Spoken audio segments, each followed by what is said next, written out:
Ladies and gentlemen, welcome to Technically Not Perfect with me, Richard Struther.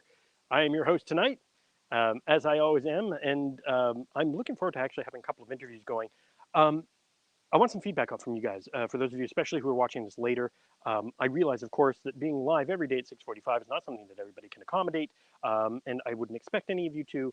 I do enjoy the fact that you guys have been watching the content afterwards, and I would like to get some feedback from you guys in terms of here's what I'm planning after day 100. Because for those of you who have been following since the beginning, this is a 100-day challenge, and I have completely lost track of which day we are, but that's okay. I have it on a calendar at home, which I am not at home right now, as is clearly indicated by the actual scenery behind me.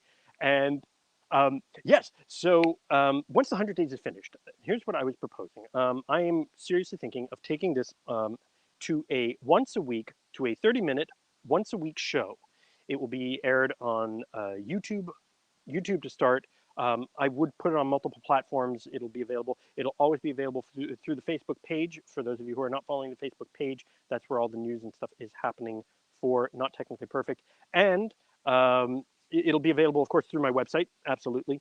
So rstrother.com for those of you who have not been following. And oh, and I say we've got somebody. If I can get some feedback on because, and I would like to start with the opening statement as well that. Um, I recognize that yesterday the connection was poor for reasons that I can't possibly fathom, don't even want to get into. Um, Quite frankly, unacceptable on any count. For those of you who watched last night's episode, bless you because you have more patience than even I do.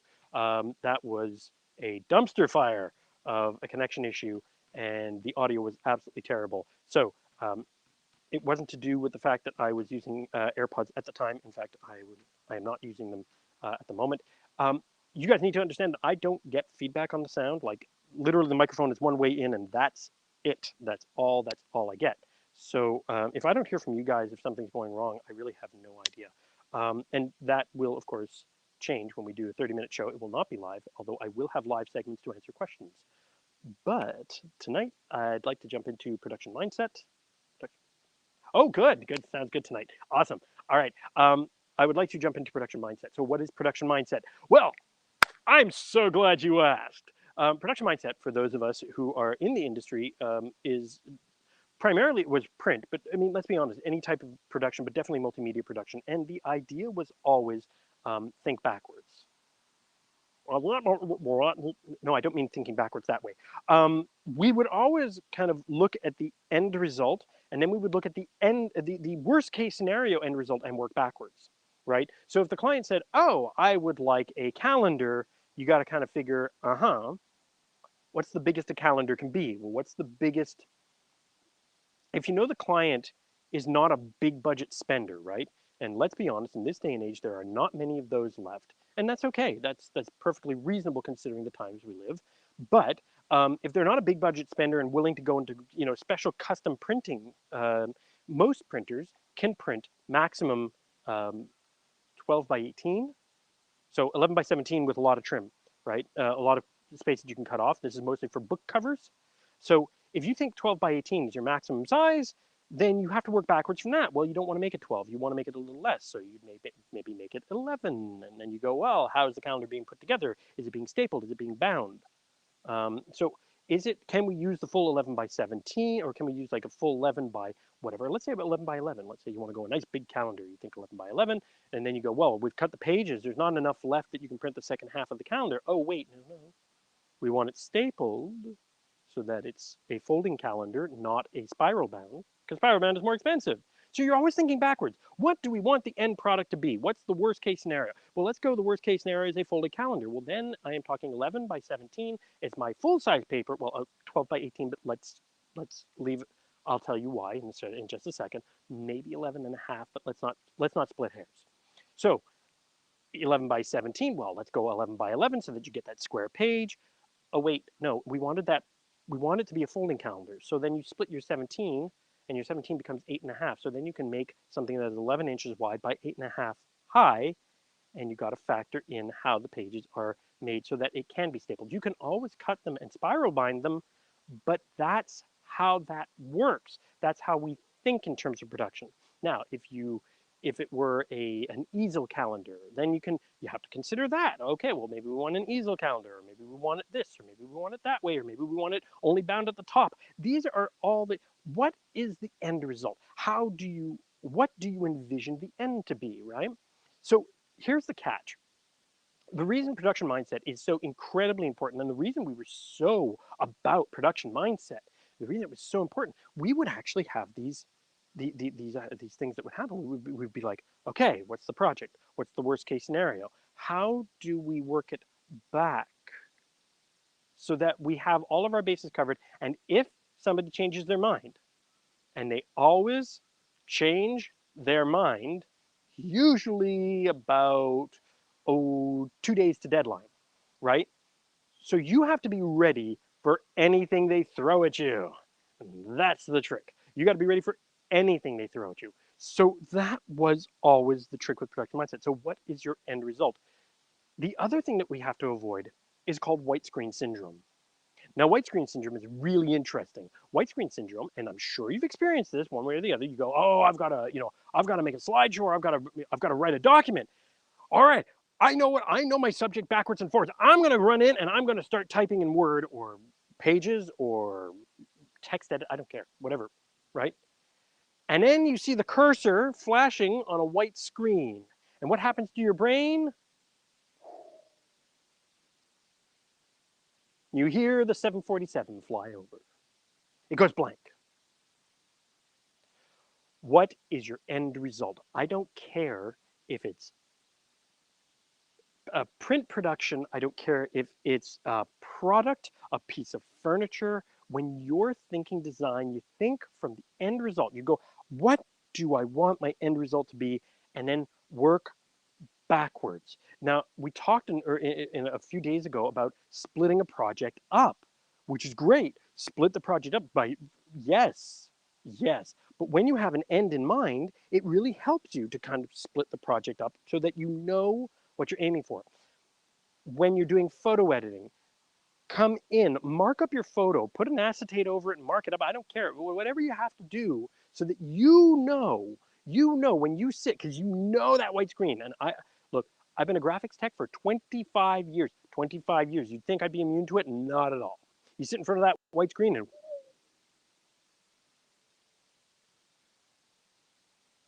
nothing, gone. It's hard to look at a white screen and remain focused. And even if you have that mental image, trust me, the technical aspect, because your brain switches track. It goes, okay, I've gone from creative mode. I have my creative mode on. And then second you hit that white screen, the second you see that flashing cursor, the second you go, okay, now how do I put it into words? It shorts out because you're switching track. You've gone from creative brain to technical brain. You now have to. So here's the solution. I don't care if it's stickmen on a cocktail napkin. I don't care if it is the worst sketch. I don't care if it's 6 words on a back of a nasty dog-eared business card. No, never mind. I'm not kidding. I have seen somebody do it in Sharpie on their arm. Right? 6 words. 6 words. But those 6 words, whatever that sketch is, whatever that represents their anchor to that final idea, that end product, that what they need to get to. What's the goal? 1,000 steps, but where to? There's your where to, right? So all of a sudden now you have your where to. Now you have at least something to anchor it in. So when you see that white screen and your brain goes blank and you look at those words, that sketch, that cocktail napkin, a piece of origami, a foreign coin, don't care. Whatever it is that brings your brain, that allows you to come back and switch tracks back to the creative, the idea is good and it's yours. And that's what you need to do. Switch your idea back so that you know where you need to get to. Also, the more steps you can plan out before you sit down in front of that tool, the better. Why? Distractions. Easily distracted. So many technical issues and this and that and the other thing. And the more you can go, hey, I have this mapped out. I know my roadmap. it makes it oh so much easier when you sit down in front of that tool. You get in the car, you can know the destination, but if you have no idea of the routes, you know what? Maybe it wouldn't hurt to kind of look at a map and go, hey, here's some spots along the way we might want to hit, and then you're just going from spot to spot to spot. So those are your milestones, right? So I don't think recap is that necessary, but you know what? Here we go. You have something you want to do. You have a project you want to make. Please, please, please, sketch. Just have an idea. Words, anything that gets you back to your original concept, so that you know where you're going and you can actually figure out. And then you can kind of go, okay, well, what do I need to make that happen? With print, we always thought, what are the printers? What technology are we using to print the final? How are we doing that? What is our contingency plan? What are the max? What are our constraints? What are the limits? And work back. When I'm talking, I design furniture for fun. I design my own custom furniture. What do? I think about what is the need, right? Who's going to be using this? What's the space? Who's going to be using it?